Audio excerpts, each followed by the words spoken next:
नून league का सिंध के बाद मिशन बलूचिस्तान भी कामयाब। लीगी कायद और सीनियर रहनुमा बलूचिस्तान से झोलियां भर कर ले गए। कई सियासी रहनुमाओं की नून लीग में शमूलियत, कई को शमूलियत की दावत। नवाबजादा लश्करी रईसानी का भी नून लीग में शमूलियत का इंदिया।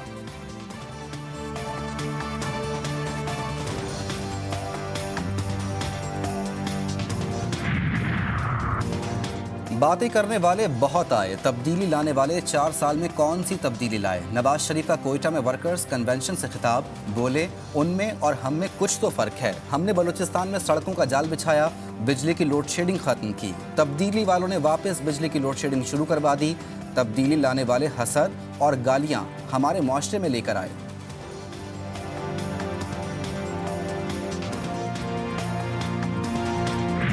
रोने धोने से कुछ नहीं होगा। हम पीटें और एक दूसरे के ऊपर इल्ज़ाम तराशी करें और एक दूसरे को मुर्द इल्ज़ाम ठहराएं, ये कोई मुनासिब बात नहीं है। मुनासिब बात यह है कि हम सब अपने गिरबानों में झांकें और एक बेलाग तज्जिया करें।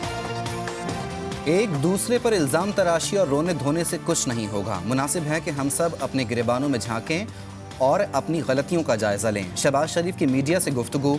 नवाबजादा लश्करी रईसानी को मुलाकात में नून लीग में शमूलियत की दावत दे दी। कहा मौका मिला तो नवाज शरीफ बलूचिस्तान के तमाम मसाइल हल करेंगे।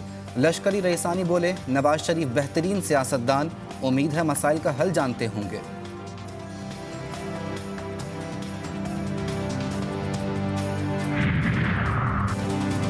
आम इंतखाबात 2024 के लिए पीपल्स पार्टी की तैयारियां जारी। पीपल्स पार्टी के चेयरमैन बिलावल भुट्टो लाड़काना के 2 हलकों से कौमी असम्बली का इलेक्शन लड़ेंगे। साबिक सदर आसिफ अली जरदारी भी इंतखाबात में नवाब शाह से हिस्सा लेंगे।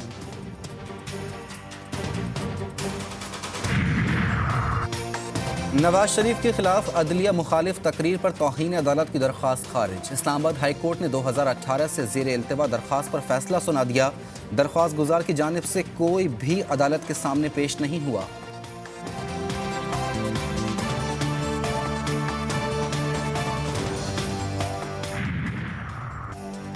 तोशाखाना नैब केस में चेयरमैन पीटीआई की जमानत बहाल। इस्लामाबाद हाई कोर्ट ने 190 मिलियन पाउंड स्कैंडल केस में जमानत बहाली की दरख्वास्त गैर मौसर करार दे दी। चेयरमैन पीटीआई के रिमांड की दरख्वास्त पर तहरीरी हुक्मनामा जारी। एहतसाब अदालत ने नैब को 3 रोज तक तफ्तीश की इजाज़त दे दी। रिमार्क्स में कहा नैब के मुताबिक ठोस शवाहिद हैं कि चेयरमैन पीटीआई ने करप्शन का जुर्म किया। पाकिस्तान से लूटी रकम खजाने में लाने के बजाय मुल्जिमान को वापस की गई।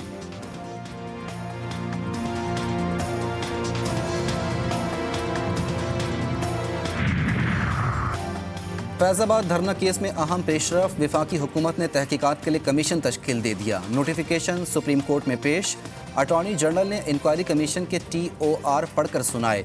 चीफ जस्टिस ने रिमार्क्स में कहा जलाओ घिराव का कहते हैं तो इस पर खड़े भी रहें, कहे ना कि हाँ मैंने हिमायत की थी।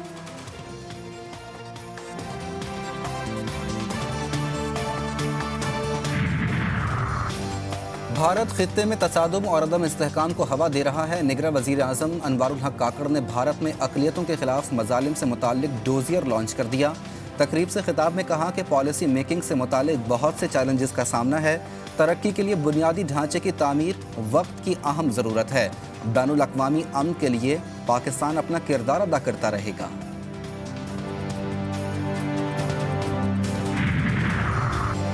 अक्ल और जहानत का मिलाप ही वर्ल्ड ऑर्डर होना चाहिए। सदर मुमलिकत डॉक्टर आरिफ अलवी का तकरीब से खिताब, कहते हैं मौजूदा दौर में जंगों से इंसानियत और वसाइल को नुकसान पहुंच रहा है।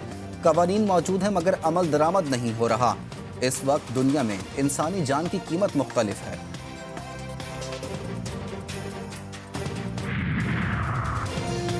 IMF को राम करने का मिशन, पॉलिसी सतह के मुज़ाकरात मुकम्मल, हतमी राउंड आज होगा। मुआशी टीम ड्राफ्ट शेयर करेगी। पाकिस्तान को 71 करोड़ डॉलर्स की किस्त दिसंबर में मिलने का इम्कान।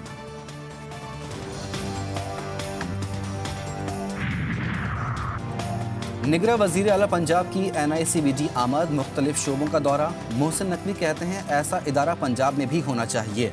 वज़ीर आला सिंध बोले रोबोट्स की खरीदारी का टेंडर्स गुज़िश्ता हुकूमत ने किया था, हम आईनी तौर पर टेंडर मनसूख नहीं कर सकते। टेंडर वज़ीर सेहत ने मनसूख किया।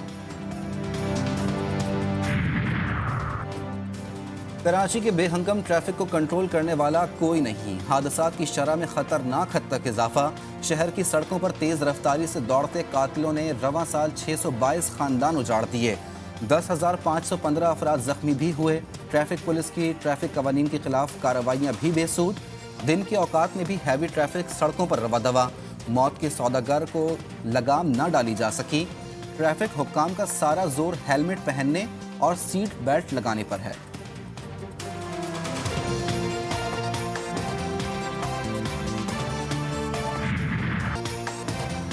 کراچی میں بے قابو ہیوی ٹریفک شہریوں کی جانیں لینے لگا، گزشتہ رات تیز رفتار ڈمپر نے جی ٹی وی نیوز کے سینئر اینیمیٹر عمران صدیقی کو گودام چرنگی کے قریب روند ڈالا، واقعے میں ملوث ڈمپر ڈرائیور فرار، متوفی عمران ڈیوٹی ختم کر کے گھر جا رہا تھا، لواحقین میں 2 بچے، بیوہ اور والدہ شامل، نماز جنازہ بعد نماز عصر ادا کی جائے گی۔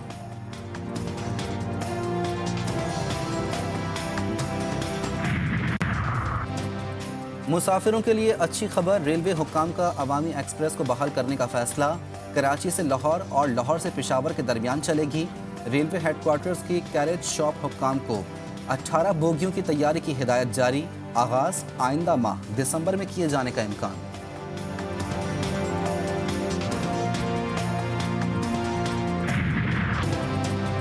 غزہ کی فضاؤں سے بارود کے بادل نہ چھٹ سکے، اسرائیل کی دہشت گردی جاری، غزہ کے سب سے بڑے اسپتال الشفا پر حملہ، فائرنگ کے باعث اسپتال کے اسٹاف سمیت ہزاروں مریض محصور، مزید 40 مریض دم توڑ گئے، اسپتال قبرستان میں تبدیل، بچوں سمیت 180 لاشوں کی اسپتال کے صحن میں اجتماعی تدفین، شہداء کی تعداد 11,500 سے زائد ہو گئی، ہزاروں فلسطینی زخمی، سینکڑوں عمارتیں ملبے کا ڈھیر بن گئیں، شمالی غزہ میں بے گھر افراد کی تعداد 16 لاکھ سے تجاوز۔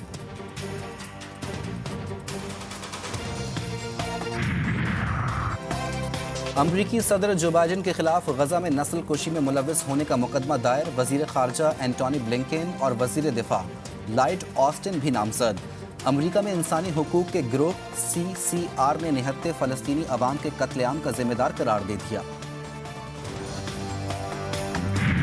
غزہ میں شہید ہزاروں بچوں کی مظلومیت پر ہر آنکھ اشکبار، ایران کے شہر تہران میں فلسطین اسکوائر پر غزہ میں شہید ہزاروں بچوں کی یاد میں علامتی جنازے رکھ دیے گئے۔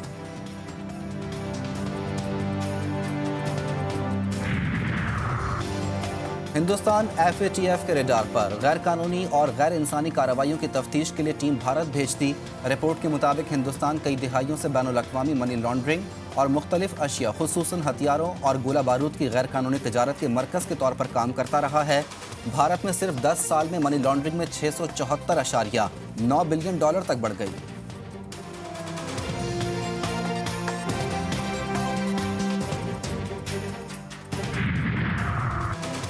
کرکٹ ورلڈ کپ میں خراب کارکردگی، chairman PCB management committee Zaka Ashraf کی team directors Mickey Arthur, head coach اور بیٹنگ کوچ سے ملاقات، ٹیم مینجمنٹ اور کوچز نے ورلڈ کپ میں ناقص کارکردگی کی رپورٹ چیئرمین کو پیش کر دی، چیئرمین PCB کی کپتان بابر اعظم سے ملاقات کچھ دیر میں ہوگی۔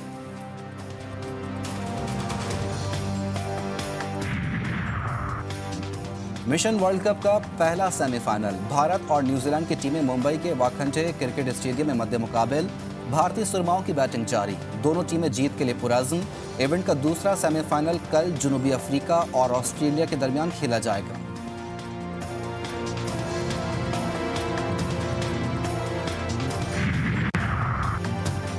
بھارت باز نہ آیا، سیمی فائنل میں بھی دھاندلی، برطانوی میڈیا نے BCCI پر Bharat New Zealand semi final کی پچ تبدیل کرنے کا الزام عائد کر دیا، ICC کی اجازت کے بغیر پچ تبدیل کی، بھارت نے اسپنرز کے لیے سازگار پچ کا انتخاب کیا تاکہ ان کے اسپنرز کو مدد مل سکے، برطانوی میڈیا کا دعویٰ، سیمی فائنل کے لیے پچ نمبر 7 استعمال ہونا تھی جو پہلے استعمال نہیں ہوئی۔